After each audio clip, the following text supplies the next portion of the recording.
Hello and welcome to this video which we've made to support you with City and Guild's Key Stage 4 Technical Awards. In this video we'll cover the terminal rule and the City and Guild's cash-in approach for certification. If you're involved in delivering these qualifications, we recommend that you understand this information fully to support your students effectively. The City and Guild's Key Stage 4 Technical Awards are approved for performance tables from 2024. The qualifications are the Level 2 Technical Award in Constructing and Maintaining the Built Environment, the Level 2 Technical Award in Land-Based Studies, the Level 2 Technical Award in Hair and Beauty Studies. Each technical award has two components. First is a dated examination, which is available within a summer series in June or in an autumn series in November, and a synoptic assignment, which is assessed within an assessment window and must be submitted for moderation in May, which is the summer series. Students don't need to pass both of those assessments to achieve the qualification. However, there is a terminal rule which places restrictions on when the exam can be taken. This video aims to support you with the purpose and principles of the terminal rule, with some examples of how it operates for City and Guild's technical awards. So what is the terminal rule? Well, the terminal rule is specified in the assessment requirements within the qualification conditions for performance table qualifications. This specifies that an awarding organisation must ensure that each learner takes an assessment by examination through which at least 40% of the total marks for the qualification are available in the final assessment series, that being the assessment series in which the learner requests certification for the qualification, and that the result achieved by the learner in the assessment by examination in that series is used towards their overall qualification grade. So let's look at the key principles of that terminal rule. First of all, candidates must take the theory exam in the same series in which they intend to certificate. Only the result for the theory exam taken in that final series can contribute to the student's overall qualification result.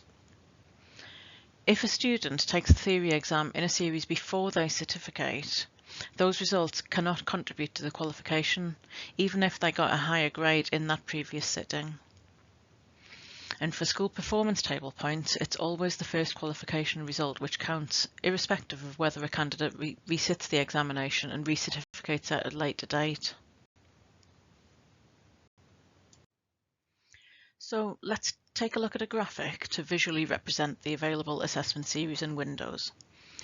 There's a summer series for the synoptic assignment to be submitted to us for moderation, as well as for the theory exam to be attempted, and this is called the summer series. Results for those assessments will always be published in August, in line with Level 2 Results Day. And in the November, there's an autumn series theory exam available, and the results for this exam are published in January. We of course don't recommend that this has been taken in the first year of study, as this would only be 1 or 2 months into delivery, but remember from the previous slide, centres must ensure that the terminal rule is applied in order for students to achieve certification. So the theory exam must be taken in the series in which the student intends to certificate, and the result from that theory exam, from that final series, will contribute to their overall qualification result. And any results for any exam attempts from a series that has been attempted before a student is intending to certificate will not contribute to the overall qualification result, even if that student got a higher grade in the previous sitting. So any exam attempts that are not in the student's final series must be considered as mock attempts.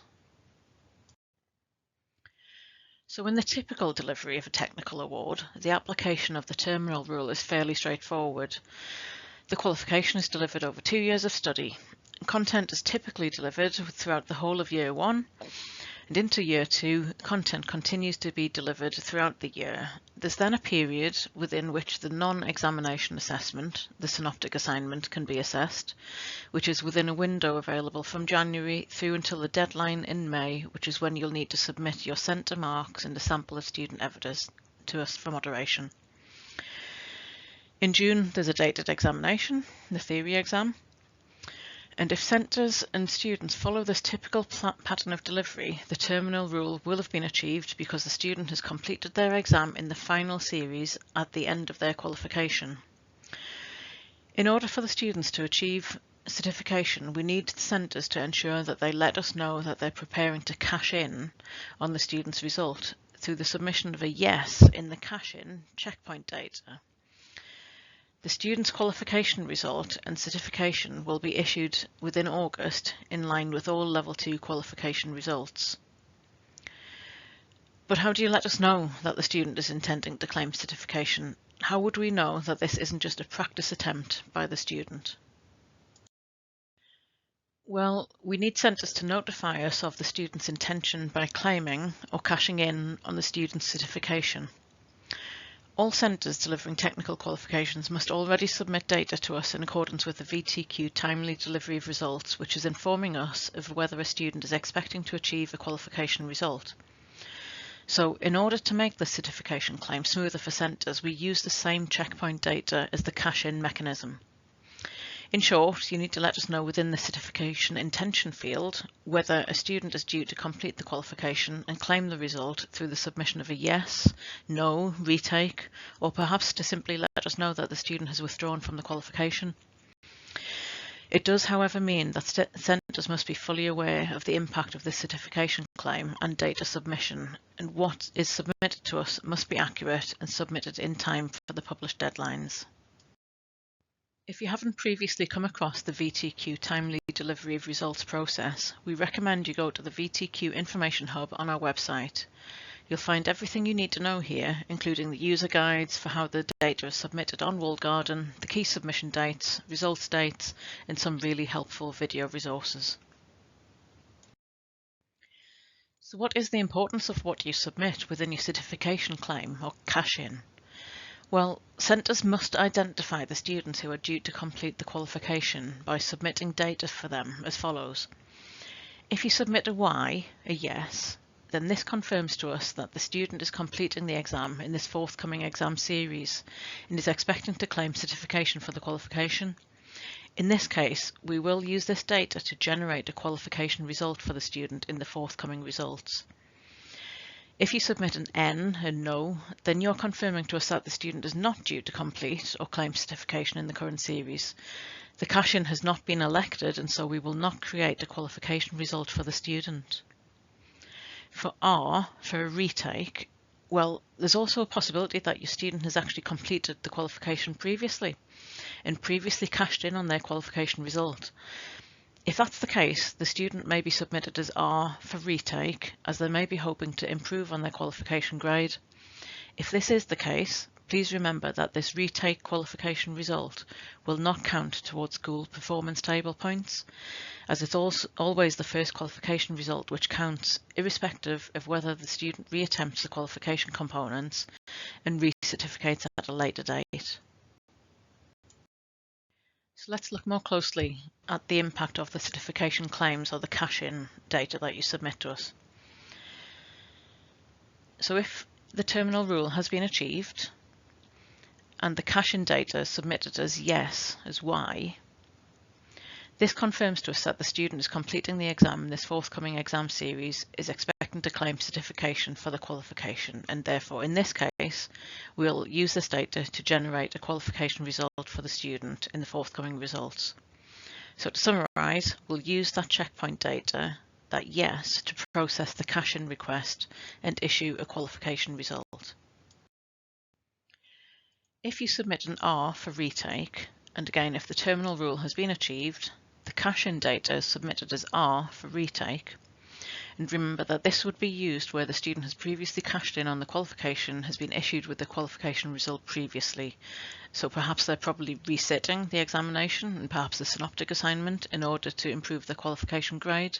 So if R is submitted, this is a further cash-in of the student's qualification result, and we will again publish a full qualification result.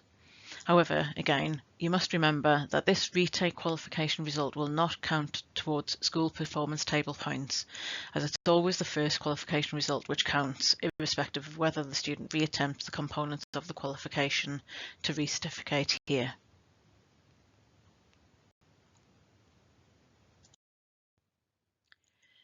Now, even if the student has achieved the terminal rule effectively through sitting the exam component in the final assessment series, but an N for no is submitted. This informs to us that the student is not looking to complete the qualification in this current academic year or in this series. Perhaps the student has attempted the assessment components as mock assessments. In this case, the submission of an N in the checkpoint data means that only the exam and synoptic assignment component results will be published, but the certification will be suppressed and published instead on walled garden as X, no result. It is anticipated in this case that the student would be entered at a later date to attempt at least the examination later, and the cash-in would be claimed at a later date. If a student is attempting the exam in the current series where it's not claimed or cashed in, the certification will actually be suppressed and you'll be seeing their result on walled garden as X, no result. So it's really essential that centres correctly indicate when a student is due to certificate to prevent any unintended suppression of results. But if a cash-in is not claimed, the student may still complete their qualification, the cash-in and certificate at a later date. Please do access the further documents and support for the Key Stage 4 Technical Awards, which can be found on the Technicals Resource Hub on our website. It's highly recommended that you read through the document called The Terminal Rule and how it works for the Key Stage 4 Technical Awards, as this provides lots of examples and scenarios around how the Terminal Rule can be achieved for students who are attempting or resetting the assessment components of a technical award. And if you have any questions regarding this process, you can speak to one of our Centre Operations team by phone or by email using the details displayed on screen.